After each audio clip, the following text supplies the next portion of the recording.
Hello, aspirants. Welcome to our YouTube channel, Adhyan Path.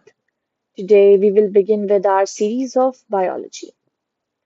जो biology हमारा subject है, वो जनरल साइंस का एक इम्पॉर्टेंट पार्ट है. जनरल साइंस वैसे इंक्लूड करता है physics plus chemistry and plus biology. लेकिन इन तीनों में ही सबसे ज्यादा इम्पोर्टेंट जो है और जिसका वेटेज भी हाई रहता है एग्जाम्स पॉइंट ऑफ व्यू से, वो बायोलॉजी है. तो इस सीरीज की हेल्प से we will cover all the important facts. जितने भी इम्पोर्टेंट फैक्ट्स होंगे एग्जाम पॉइंट ऑफ व्यू से, वो हम इसमें कवर करेंगे. ये जितने भी इंफॉर्मेशन हम इस सीरीज में आपको पढ़ाएंगे, वो एक ल्यूसेंस, घटना चक्र और जितने भी अदर इम्पोर्टेंट सोर्सेज हैं उनका कंसाइज मटेरियल है. So let's start with the first lecture, introduction to biology. Introduction to biology. So when we say biology, what is biology?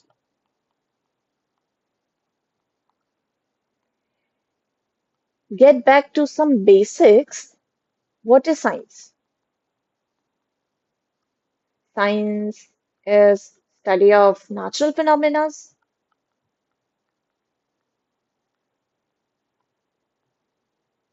Study of natural phenomena. Science का ही एक branch है biology. And when we write biology into two, bio, हम इसको split कर देते हैं word को, bio plus logy, right? Bio, तो bio का मतलब क्या होता है? Bio का मतलब होता है life, living organism.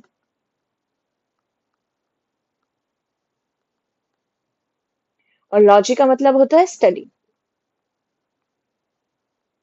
तो basically study of living organism,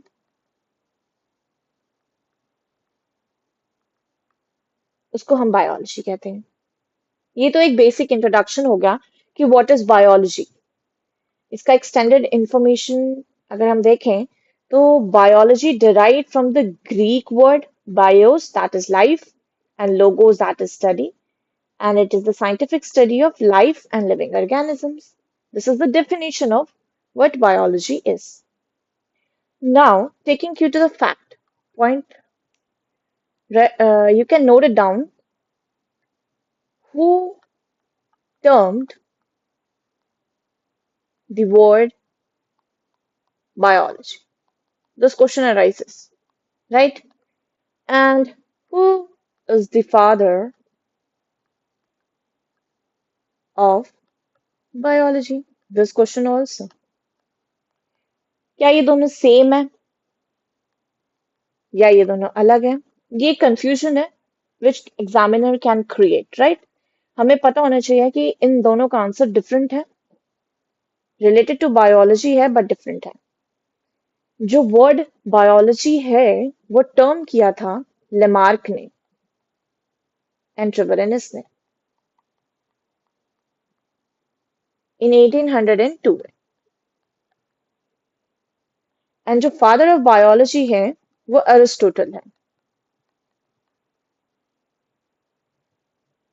Lamarck and ट्रेवेरेनस ने जो वर्ड बायोलॉजी है उसको कॉइन किया था, वेयर जो फादर ऑफ बायोलॉजी हम कहते हैं वो है Aristotle.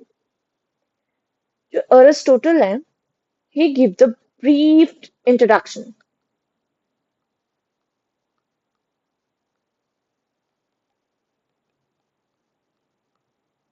Brief introduction to plants and animals. इन्होंने एक टू सिस्टम क्लासिफिकेशन भी दिया था बट इट वाज रिजेक्टेड. ये हम सब आगे पढ़ेंगे जब हम क्लासिफिकेशन ऑफ ऑर्गेनिजम्स पढ़ेंगे तब. अभी के लिए यही कि who is the father of biology, he is Aristotle, and who coined the word biology, Lamarck and Treviranus in 1802. अब हम इतनी देर से ये देख रहे हैं कि हम लिविंग ऑर्गेनिजम्स कह रहे हैं, तो ये जो लिविंग ऑर्गेनिजम्स हैं और बायोलॉजी इतना डायनामिक सब्जेक्ट है, तो इसमें हम क्या इंक्लूड करते होंगे, राइट? तो जो लिविंग ऑर्गेनिजम्स की हम बात कर रहे हैं, राइट, लिविंग ऑर्गेनिजम्स, वैसे तो बायोलॉजी के मल्टीपल ब्रांचेस हैं, मल्टीपल ब्रांचेस हैं बायोलॉजी के, लेकिन जो थ्री मेजर हैं जिसमें सारे बेसिकली कैटेगराइज मोस्टली हो जाते हैं, वो है plants, animals and micro organisms.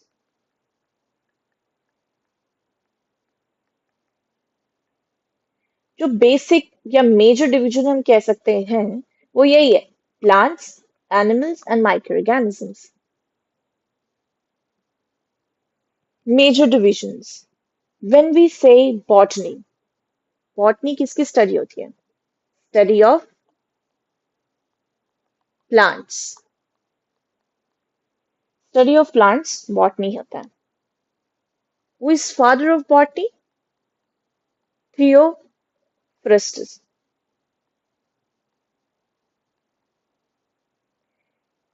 थियोफ्रस्टस is the father of botany, और इन्होंने एक बुक भी लिखी थी, हिस्टोरिया प्लेनेट्रम, जिसमें उन्होंने 500 प्लस प्लांट्स का डिस्क्रिप्शन दिया था। अब जब हम बात करते हैं जूलॉजी की, तो it is the study of animals, animals की स्टडी को हम जूलॉजी कहते हैं। और माइक्रोबायोलॉजी, माइक्रो मतलब small, which can't be seen through our naked eyes, study of micro organisms, उनको हम स्टडी ऑफ माइक्रो ऑर्गेनिजम्स हम माइक्रोबायोलॉजी कहते हैं। अब इसमें जब हम स्टडी की बात करते हैं, हम कह रहे हैं कि हम स्टडी ऑफ प्लांट्स करते हैं, स्टडी ऑफ एनिमल्स करते हैं, स्टडी ऑफ माइक्रो ऑर्गेनिजम्स करते हैं, तो ये जो स्टडी है ये किस बेसिस पे करते हैं हम? तो स्टडी के जो है डिफरेंट एस्पेक्ट्स है, किसी एक बेसिस पे स्टडी नहीं होती, डिफरेंट एस्पेक्ट्स है। जैसे हम उसकी इन्वायरमेंट के बारे में स्टडी कर सकते हैं, उसका हैबिटेट, उसकी कंपोजिशन,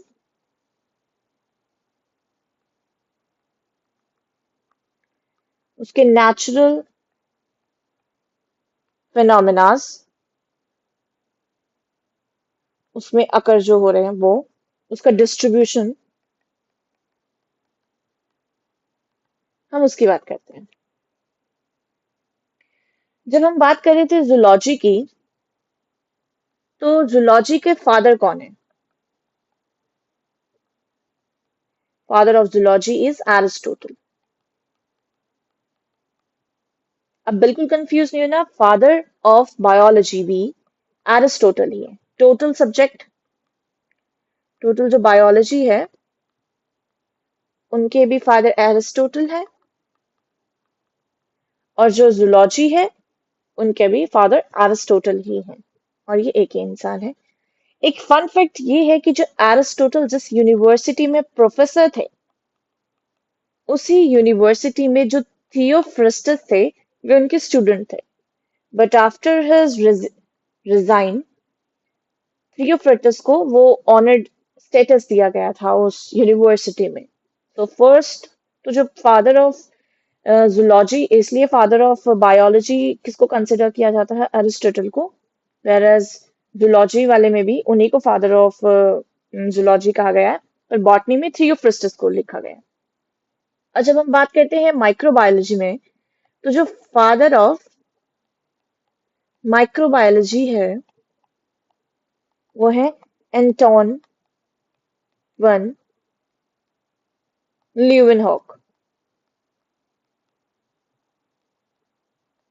जो फादर ऑफ माइक्रोबायोलॉजी है वो है एंटोन वॉन ल्यूवेनहॉक। इनकी जो रिसर्च थी, जो माइक्रो ऑर्गेनिज्म की स्टडी थी, it was all a sudden, कोई बहुत लंबा चौड़ा प्रोसेस नहीं था, इट वाज ऑल सडन। तो लेट अस रिवाइज अगेन ताकि हम कंफ्यूज ना रहें। फादर हम लिख लेते हैं। बायोलॉजी के फादर कौन है? एरिस्टोटल।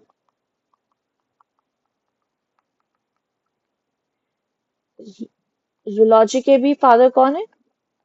एरिस्टोटल। बॉटनी के फादर कौन है?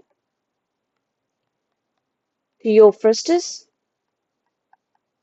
जिन्होंने एक बुक भी लिखी थी, हिस्टोरिया प्लानिटेरियम। और माइक्रोबायोलॉजी के फादर कौन है? Is Anton van Leeuwenhoek. अब इसमें से कोई क्वेश्चन आएगा तो वो हम गलत नहीं करेंगे। एक इंपॉर्टेंट फैक्ट और हम रिवाइज कर लेते हैं कि बायोलॉजी जो वर्ड है वो कॉइन किसने किया था? लेमार्क ने एंड ट्रिवेरियस।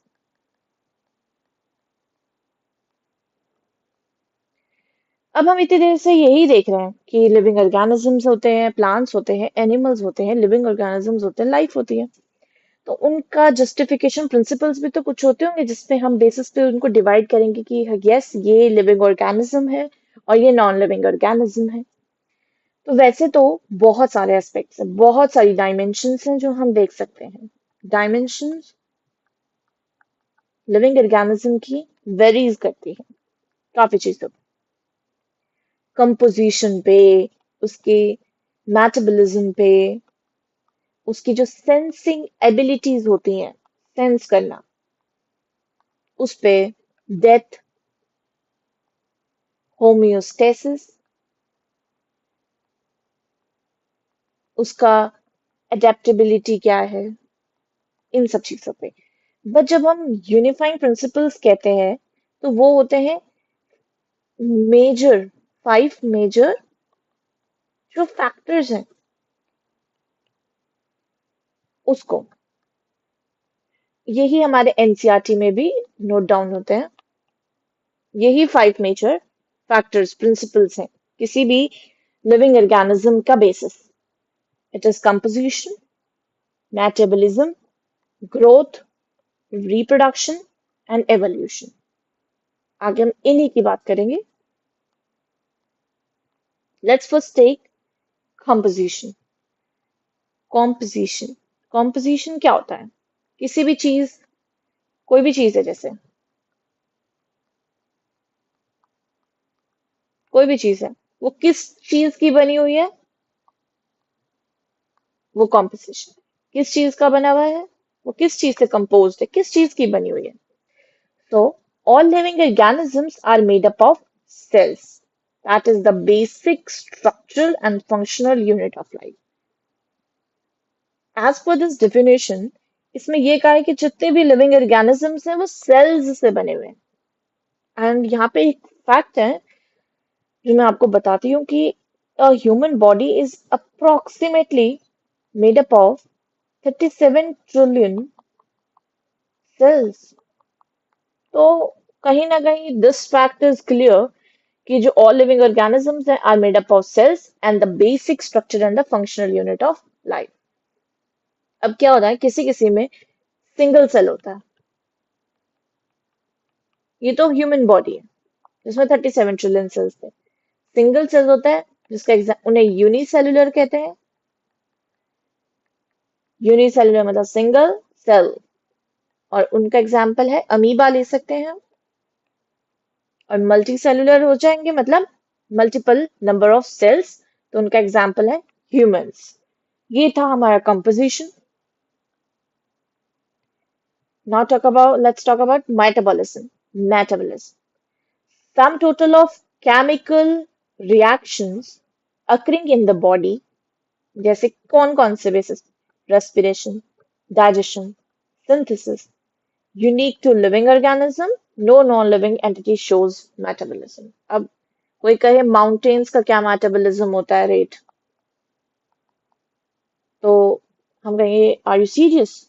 नॉन लिविंग थिंग की एंटिटी जो होती है उनका कोई मेटाबॉलिज्म नहीं होता। Metabolism is the only unique characteristic to an living organism. Okay, अब इतना बड़ा लिखा है कि sum total of chemical reactions occurring in the body, इसको अगर हम सिंप्लीफाई करें तो इट इज कन्वर्जन ऑफ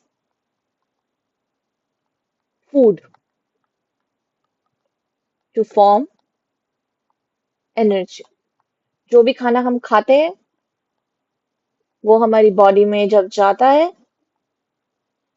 और वो हमारी बॉडी में एब्जॉर्ब होता है, उससे हमें एनर्जी मिलती है। This process simply known as metabolism. इसमें कोई हार्ड एंड फास्ट चीज नहीं है। जैसे हम एक डाइजेशन का एग्जाम्पल लेते हैं कि हम खाना खा रहे हैं, वो खाना हमारा ईसोफेगस में से गया हमारी स्टमक में, स्टमक से वो हमारी स्मॉल इंटेस्टाइन्स में गया, फिर वो हमारी लार्ज इंटेस्टाइन्स में गया, जहां वो खाना एब्जॉर्ब हो गया, हमारे ब्लड में गया, जिसकी वजह से हमारा जो ग्लूकोज लैक्टोज ये सब हुआ और हमें एनर्जी प्रोवाइड हुई। अब नेक्स्ट पॉइंट जो था वो था ग्रोथ। ग्रोथ, कभी देखा है कि कोई चेयर है या टेबल ले लो, ये ग्रो कर रही हो? नहीं। ये 5 साल पहले मैं एक टेबल लेके आई थी, ओके, और 5 साल पहले ही एक मैन था उसकी हाइट 5 फुट 1 इंच थी, मीन्स ही वॉज 5'1". अब 5 years बाद जो टेबल थी उसका साइज भी सेम था और उसका मास भी सेम था। मास भी नहीं बढ़ा, साइज भी नहीं बढ़ा उसका। This is a non living entity. अब ये मैन तो लिविंग एंटिटी है ना। आफ्टर 5 years मैंने जब उसे देखा तो ही वॉज 6'1" एंड उसका वेट भी 80 kgs था। तो इसका मास भी बढ़ा और इसका हाइट भी बढ़ा, इसकी ग्रोथ भी हुई। तो living organisms increase in size and mass through internal processes like cell division, synthesis. In plants and animals, growth is from inside, intrinsic होता है, like non-living things, example crystal growth. इसमें एक ये नहीं कह सकते हम कि हम टेबल एंड चेयर का एग्जाम्पल लेंगे तो इट फिट्स। माउंटेन्स या किसी भी चीज की ग्रोथ होती है, या हम एक नॉर्मल चीज है, हम अगर अगर हम आपने क्रिस्टलाइजेशन प्रोसेस पढ़ा होगा तो उसमें अगर हम क्रिस्टल्स को छोड़ देते हैं तो उनकी ग्रोथ हो जाती है, बिकॉज वो स्वेल अप हो जाते हैं। तो वो एक नॉन लिविंग थिंग है, वो स्वेल अप हो गई। तो हम इसको यूनिक करेक्टरिस्टिक्स नहीं कह सकते लिविंग ऑर्गेनिज्म का, but it is a characteristic of living organism, because हर जगह हम ग्रोथ नहीं ऑब्जर्व करते नॉन लिविंग थिंग में, वेयर एज हम हर जगह ग्रोथ ऑब्जर्व ऑब्जर्व करते हैं लिविंग थिंग्स में। Next is reproduction, ability to produce offspring. This can be asexual, binary fusion in bacteria, sexual in higher organisms. Viruses reproduce only inside the host cells, which makes them exceptions. Reproduction ability to produce young ones. अब किसी भी कोई भी living entity हम ले लें, हम plants ले लेते हैं, राइट? हमने प्लांट ले लिया। अब इसका ही एक छोटा प्लांट ले लिया, यंग वन, जैसे हम कहते हैं कि एक न्यू बर्ड आ रही है। अगर हम फ्लावर की बात करें तो हम कहते हैं ना न्यू बर्ड आ रही है, that is a new offspring of that flower. तो इस चीज के प्रोसेस को रिप्रोडक्शन कहते हैं, that is ability to produce the young ones और the offsprings is the same thing, and that ability is known as reproduction. अब वो किसी किसी में एसेक्सुअल होता है, लाइक एक सिंगल प्लांट एक यंग वन को प्रोड्यूस कर सकता है, वेयर एज सेक्सुअल प्लांट्स में 2 पार्टनर्स की जरूरत पड़ती है। ये मेनली हायर ऑर्गेनिजम्स में हम देखते हैं। जो सिंपल प्लांट्स होते हैं they can asexually produce a new offspring. Next is evolution, that is organisms develop structural, physiological, behavioural traits over generation. ठीक है, एवोल्यूशन बाकी सब कैरेक्टरिस्टिक्स में एक बहुत ही स्लो एंड ग्रेजुअल प्रोसेस है।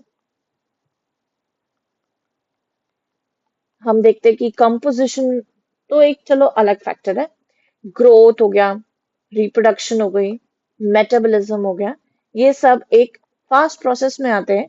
वेरस जो एवोल्यूशन है वो बहुत स्लो है। जैसे हमें सबको पता है that we are evolve from apes, फिर थोड़ा सा और हमने इवॉल्व हुए, फिर थोड़ा सा और हमारे स्ट्रक्चर में चेंजेस आए, हमारे बिहेवियर में चेंजेस आए। यहाँ पे एक पॉइंट नोट डाउन करने का ये है कि जो साइंटिफिक नेम्स हैं वो जनरली एग्जामिनर पूछ लेता है। तो scientific name of man is homo sapiens,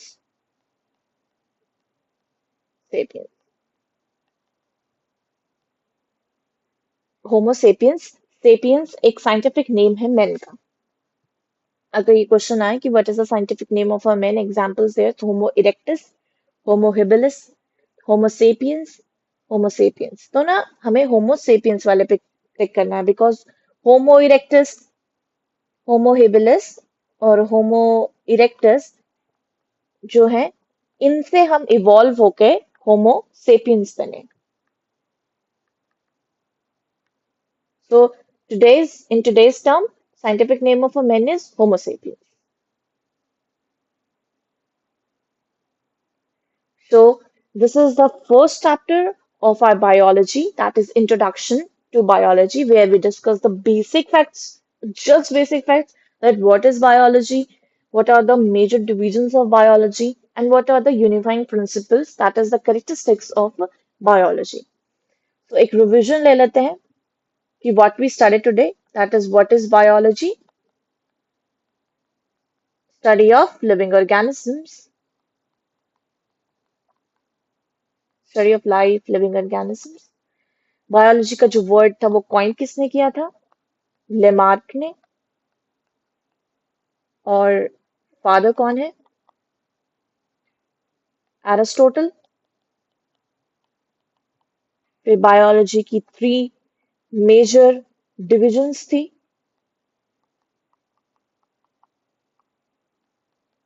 botany, जो कि स्टडी ऑफ प्लांट्स थी, जिनके फादर कौन थे? थियोफ्रिस्टस। फिर थी जूलॉजी, एनिमल्स की स्टडी, और जिनके फादर थे एरिस्टोटल।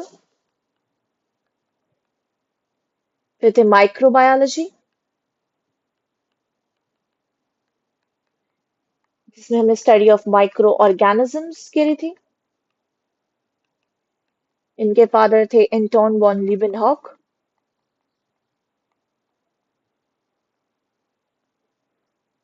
फिर हमने कैरेक्टरिस्टिक्स देखी थी लिविंग ऑर्गेनिजम्स की, इसमें हमने बात करी थी कंपोजिशन की,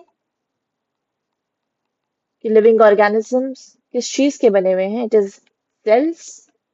इसमें हमने क्लासिफिकेशन करी थी यूनिसेल्युलर, मल्टीसेल्युलर। फिर हमने पढ़ा था मेटाबॉलिज्म,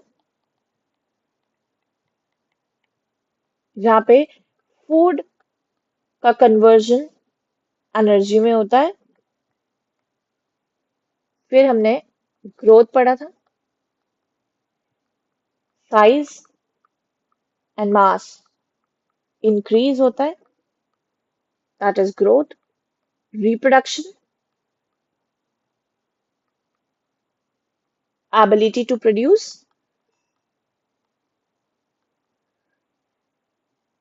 यंग वंस। इसमें भी हमने ये पढ़ा था asexually, a single partner, a single living organisms, and sexually 2 partners. फिर हमने पढ़ा था evolution,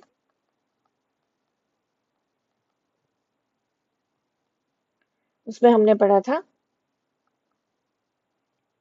it is a gradual process, physiographic changes आते हैं, structural